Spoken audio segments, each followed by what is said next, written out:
이렇게 신고전주의의 그림들은 프랑스 혁명의 시대적인 배경을 바탕해서 성장한 그림들이 많이 남아있고요. 그 시기가 지나고 나서 낭만주의가 도래하는데, 이 낭만주의는 또 신고전주의와는 또 전혀 반대된 성격을 띠고 있습니다. 왜냐하면 신고전주의는 어떤 이상향을 얘기했다면, 낭만주의는 개인의 감정을 얘기했던 시기이기도 했거든요. 그래서 인간과 감성, 그런 내면을 표현하는 시기였고, 자연과 정신적인 교감을 하는 것을 그려내기도 했습니다. 독일의 낭만주의는 불안과 공포, 죽음에 대해서 얘기했고, 프랑스 낭만주의는 모순에 찬 사회의 현실을 드러내는 고통을 다뤘다고 합니다. 낭만주의가 자리했던 그 지역에 따라서 표현하는 방법은 달랐지만 얘기하고 싶었던 건 그거죠. 자기가 가지고 있던 내면에 있는 얘기를 서스럼 없이 펼쳐내는 것. 그러니까 어떤 이상을 표현하는 것이 아니고 감정을 표현하는 것이 낭만주의 그림의 가장 큰 특징이라고 볼 수 있겠습니다. 1808년 5월 3일이라는 고야의 그림이 있습니다. 낭만주의라고 검색하면 나오는 아주 대표적인 그림이기도 한데요. 나폴레옹이 스페인을 침공하고 마드리드를 침략하게 되는데, 그것에 반기를 들은 마드리드의 국민들, 또 시민들을 무차별하게 사살하는 모습을 이제 고야는 담은 것이죠. 그러니까 이 시기에는 어떤 조직적인 고통이 아니라 아주 지극히 개인적인 고통과 불안, 죽음에 대한 것들의 내용들이 많이 그려졌던 시기인 것이죠. 낭만주의는 프랑스, 영국, 독일 이렇게 나눠지는데요. 프랑스의 낭만주의는 모순에 찬 사회 현실을 드러내는 방법으로 고통을 다루었다는 게 특징입니다. 우리가 많이 보아왔던 민중을 이끄는 자유의 여신, 자유의 여신상, 뉴욕에 있는 자유의 여신상이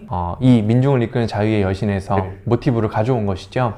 또 메두사의 침몰도 마찬가지입니다. 들라크로아와 제리코가 각각 그린 이 그림들은 사회 현실에 드러나 있는 어떤 고통들, 불합리성 이런 것들을 그림에 담았던 것이 특징이고요. 영국의 낭만주의는 개인의 경험과 관념을 통해서 느껴졌던 어떤 공포와 감정을 아주 격하게 표현하는 사조의 느낌을 가지고 있습니다. 푸실리나 블레이크 또 터너의 그림들을 보면 아주 역동적이고 격하게 그림들을 표현한 것들을 우리가 엿볼 수 있겠습니다. 그렇다면 독일의 낭만주의는 어땠냐? 풍경을 소재로 삼았다 하더라도 그 풍경 안에서 개인의 숨겨진 공포들, 열정들을 표현했고, 여기서는 어떤 사회의 불합리나 이런 것들이 아니고 질병이나 개인의 죽음에 관심을 기울였다는 것이 독일 낭만주의의 특징이기도 하겠습니다. 자, 신고전주의가 지나고 낭만주의를 거쳐서 이제 사실주의로 넘어오게 되는데요. 사실주의는 이런 말 들어보셨나요? 나는 천사를 그릴 수가 없다. 그러나 나에게 천사를 보여준다면 나는 그것을 그리겠다. 구스타프 크루베가 한 이야기죠. 크루베에게 어떤 고객이 천사를 그려달라고 요청했을 때 크루베가 한 대답이라고 합니다. 조금 까칠하게 느껴지지만 이것이 사실주의를 대표하는 코멘트가 될 수도 있겠는데요. 크루베는 보지 않은 것, 진실이 아닌 것, 이런 것들은 그리지 않겠다 라고 얘기한 것이죠. 그래서 크루베는 직접 보고 있는 것, 현장에서 느끼고 목격한 것, 그러니까 신과 영웅 같은 것들은 그리지 않겠다는 이야기를 한 것이죠. 사실주의는 이것에 기반해서 성장합니다. 크루베의 대표적인 그림을 보면 오르낭의 장례식이라는 게 있는데요.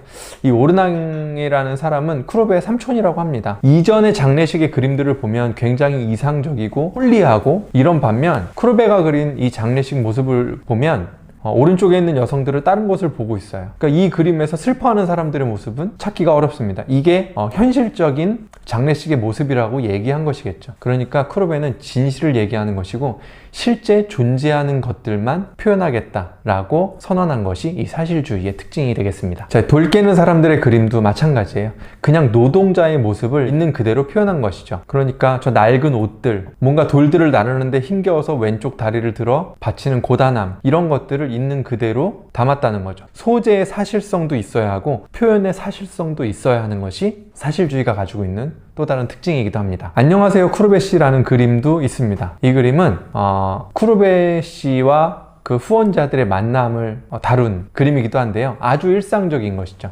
실제 존재하는 것, 소재도 표현도 사실적이어야 하는 것, 또 역사적이나 정신적, 의미적으로도 아무것도 포함되어 있지 않은 그냥 평범한 일상을 그대로 묘사하는 것이 사실주의가 가지고 있는 전형적인 특징이라고 하겠습니다. 그러면 다시 한번 정리해 보자면 신고전주의는 아주 이성적이었어요. 교훈적이었고 밸런스와 균형감이 중요했고 선중심이었죠. 자, 여기서 고전이라고 하는 건 로마 그리스 시대의 그림 화풍을 가져왔다는 게 특징이고요. 낭만주의는 개인의 감정적, 그러니까 신고전주의와는 좀 다르죠. 신고전주의는 집단적이었어요. 낭만주의는 지극히 개인적인 감정, 고통, 불안, 죽음에 대한 것들을 아주 주관적으로 표현했던 게 특징이고요.